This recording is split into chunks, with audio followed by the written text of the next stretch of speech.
अब बात करते हैं रसड़ा थाने अंतर्गत बैसुड़ी हॉस्पिटल और जच्चा बच्चा केंद्र के बारे में। खबर है कि नगरा के सोनापाली गांव की रहने वाली पूनम देवी पत्नी चंदन प्रसाद बैसुड़ी हॉस्पिटल कोटवारी रोड मौलाना मोड़ में प्रसव के दौरान भर्ती थी, जहां 16 सितंबर को इलाज चल रहा था। परिवार वालों का आरोप है कि डॉक्टर विनय कुमार सिंह व उनकी पत्नी की लापरवाही से मेरी पत्नी और बच्चा का मृत्यु हुआ है। परिवार वालों का यह भी आरोप है कि इन्हीं की वजह से मेरी पत्नी को मरा हुआ बच्चा पैदा हुआ है। पूनम देवी के हालात गंभीर होने पर इलाज के लिए फातिमा हॉस्पिटल लेकर गए थे, लेकिन वहां भर्ती नहीं लिए और पूनम देवी की वहीं मृत्यु हो गई। जच्चा बच्चा के मृत्यु का जिम्मेदार परिवार वालों ने बैसुड़ी हॉस्पिटल के डॉक्टर विनय कुमार सिंह और उनकी पत्नी को बताया है तथा उनके खिलाफ रसड़ा थाने में तहरीर दी है। अब जाकर एसडीएम रसड़ा ने बैसुड़ी हॉस्पिटल को सीधे सील कर दिया है। डॉक्टर विनय कुमार सिंह जनपद गाजीपुर के बड़ेसर थाना अंतर्गत राकापुर टोटारी के रहने वाले बताया जा रहे हैं। लोगों में इस बात की चर्चा है कि ऐसी घटना जनपद में झोले छाप डॉक्टरों की वजह से हो रही है। हैरानी की बात यह भी है कि इस बात की जानकारी चिकित्सा से जुड़े आला अधिकारियों को इस बात की जानकारी भी है, फिर भी इस फर्जी डॉक्टरों के खिलाफ अभी तक कोई बड़ी कार्रवाई जनपद में नहीं हो पा रही है। पेशेंट को भी सही नहीं किए, एक्स्ट्रा ब्लीडिंग भी कर दिए। ब्लड के लिए हमको उल्टा मऊ रेफर कर रहे थे, फिर बीच में बोले थे कि ब्लड हम मंगवा रहे हैं। इसी तरीके से करके लोग लास्ट में हॉस्पिटल से भागने लगे, तो बाहर से इन लोग को पकड़ के फिर हॉस्पिटल में लाकर बांध कर मारा।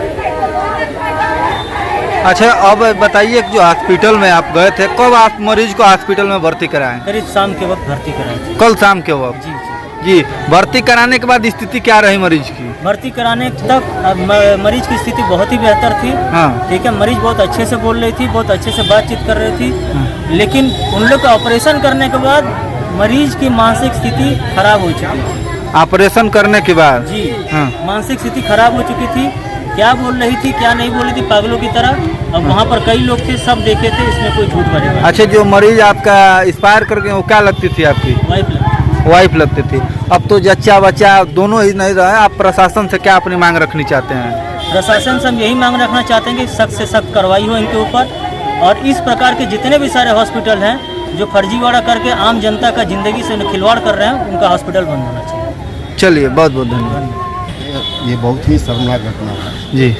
जैसे मुझे मालूम हुआ कि सोनापाली की चंदन कुमार जी की पत्नी प्रेगनेंसी में थी, वो बैसुड़ी हॉस्पिटल में ये लोग दवा इलाज के लिए लेकर आए और डॉक्टरों की लापरवाही से जी जच्चा और बच्चा दोनों की मृत्यु हो गई। तो मैं यह चाहूँगा आपके माध्यम से कि शासन प्रशासन के लोगों को हिदायत देना चाहूँगा कि इस तरह के जितने फर्जी हॉस्पिटल चल रहे हैं तत्काल प्रभाव से इन सभी हॉस्पिटलों को सीज कर देना चाहिए, और इस डॉक्टर के खिलाफ जिसकी लापरवाही से 2 लोगों की मौत हुई है, इसकी तत्काल FIR करके गिरफ्तार किया जाना चाहिए। इसके हॉस्पिटल को तत्काल सीज करना चाहिए। मुआवजा की बात करें नेताजी, तो कहीं ना कहीं देखा जाए तो जच्चा बच्चा की दोनों जान चली गई है, तो आनंद फानंद में आप लोग क्या आवाज़ उठाएंगे? कुछ मुआवजा है मतलब सहायता के लिए?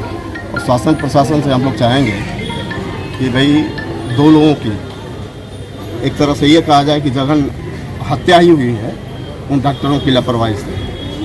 और देखा जाए तो रसड़ा में और भी हॉस्पिटल है बहुत सारे के बगैर लाइसेंस के लोग चला रहे हैं। ऐसे हॉस्पिटलों की जांच कर तत्काल उन हॉस्पिटलों को सीज कर देना चाहिए और उन डॉक्टरों के खिलाफ कार्रवाई सख्त से सख्त कार्रवाई करनी चाहिए। बहुत बहुत धन्यवाद। साफ सुथरा मैं महेंद्र कुमार, मैं अपने ग्राम सभा का पूर्व प्रधान हूं और बहुजन समाज पार्टी का एक सदस्य हूं। इस घटना को देखते हुए क्या कहेंगे?